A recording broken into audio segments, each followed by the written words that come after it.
Over 2,000 megawatts was lost in the past 2 weeks at various Eskom power stations. Multiple unit failures at various power stations, as well as the delay in returning units back to service, are behind latest round of rotational load shedding. Eskom was forced to use the large volumes of diesel. Electricity Minister Dr. Kgosientsho Ramokgopa says this is because Eskom did not expect a large number of unit failures at once. He says because of the numerous failures over this period, Eskom had to implement stage 3 power cuts. Good news is that the power utility is expecting to return 5 of the units to the national grid by tonight. We do expect that 5 units should come back by tonight, and here I'm referring to Duva unit number 5, Majuba unit number 5 is already on load. We're expecting Letabo unit number 4 to come on stream by about midnight today.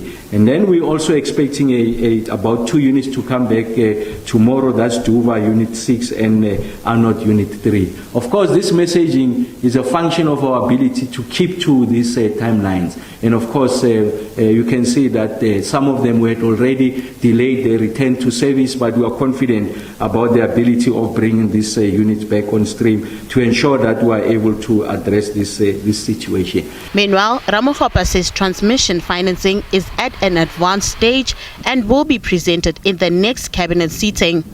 Ramokgopa says transmission financing seeks to source additional funding beyond Eskom's balance sheet. He says this is important because the transmission division would need about 390 billion rand.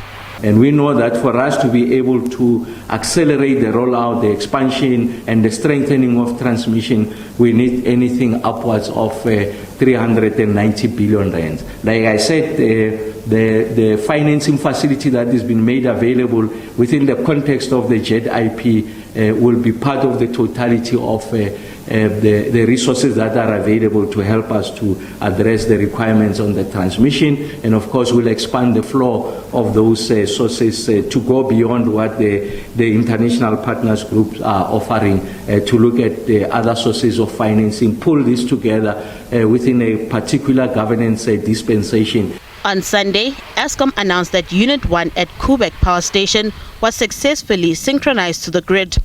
This unit was taken offline for almost a year for refurbishment that will increase its lifeline beyond the initial 40 years.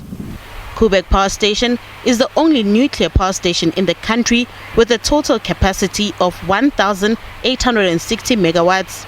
Nothando Makutulela, SABC News, Johannesburg.